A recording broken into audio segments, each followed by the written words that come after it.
अंकुर की अभी अभी एक नामी कंपनी में सरकारी नौकरी लगी थी। सभी ओर से उसके नौकरी वाली लड़की के रिश्ते आ रहे थे, पर स्नेहा एक बहुत ही खूबसूरत लड़की, जब उसका रिश्ता आया ना, परिवार का कोई भी सदस्य ना नहीं कर पाया। जैसे उसकी खूबसूरती देखकर सब उसके दीवाने हो गए। बात आगे बढ़ी, रिश्ता पक्का हुआ और शादी भी हो गई। शादी को हफ्ता हो गया था। घर में अभी भी रिश्तेदारों और पड़ोसियों का आना जाना लगा हुआ था। मुँह दिखाई की रस्म चल रही थी और आसपास की सभी औरतें नई बहू को देखने के लिए घर पे आ रही थी। आज भी और दिन की तरह सासू माँ की एक सहेली घर पर आई और उसकी खूबसूरती को देखकर वो चकाचौंध रह गई। ऐसा चांद का टुकड़ा कहाँ से ले आई हो? बहुत सुंदर है तुम्हारी बहू। और सासू माँ भी बड़े गर्व से जैसे कहने लगी, हाँ हाँ, अपनी अपनी किस्मत है। लेकिन ये अगले ही पल क्या हुआ? ऐसा क्या प्रश्न पूछ लिया कि उसके चेहरे की खूबसूरती एकदम उदासी में बदल गई। सासू माँ की सहेली ने पूछा कि बहू अच्छा करती क्या है? और इस बार सासू माँ गर्व से नहीं, बड़ी शर्मिंदगी से एक छोटा सा मुंह बना के कहने लगी, कुछ नहीं, बस हाउसवाइफ है।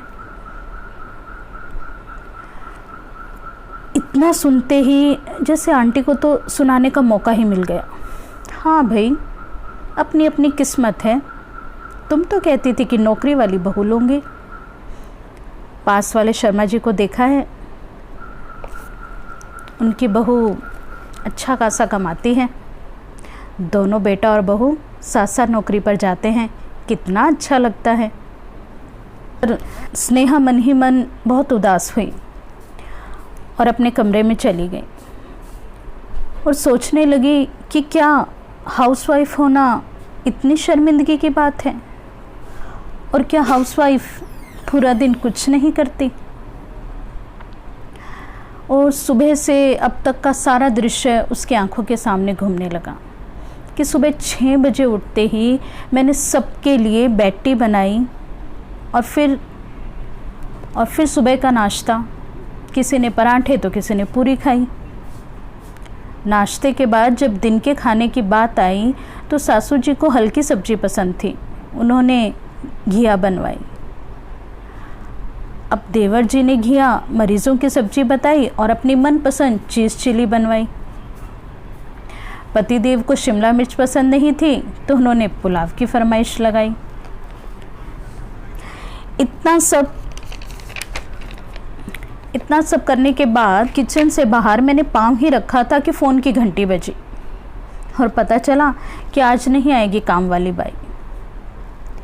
और वो जूठे ढेर सारे बर्तनों की सिंक मैंने पूरे 1 घंटे में निपटाई। फिर झाड़ू पोछा कर जैसे ही डस्टिंग की बारी आई तो मेरे हाथ पैरों से आवाज़ आई कि बस भी करो, अब हमसे और नहीं हो पाएगी सफाई। जब मेरे हाथ पैरों ने जवाब दे दिया तब जाके मैं थोड़ा सुस्त आई। सच कहूँ तो हाउसवाइफ जितनी टफ नौकरी कोई नहीं कर सकता। बिना वेतन और बिना समय सीमा के अपना 100% नहीं दे सकता। हाउसवाइफ कुछ नहीं करती ये कहकर क्यों अपमान करते हो? उसकी वजह से ही तुम सब बैठे बैठे अपने बिस्तर में आराम करते हो। जो सुबह से शाम तक पूरा घर मैनेज करती है उसे होम मैनेजर कहकर क्यों नहीं सम्मान देते हो? क्यों नहीं सम्मान देते हो? जी हाँ, हाउसवाइफ को हाउसवाइफ नहीं, होम मैनेजर कहिए। धन्यवाद।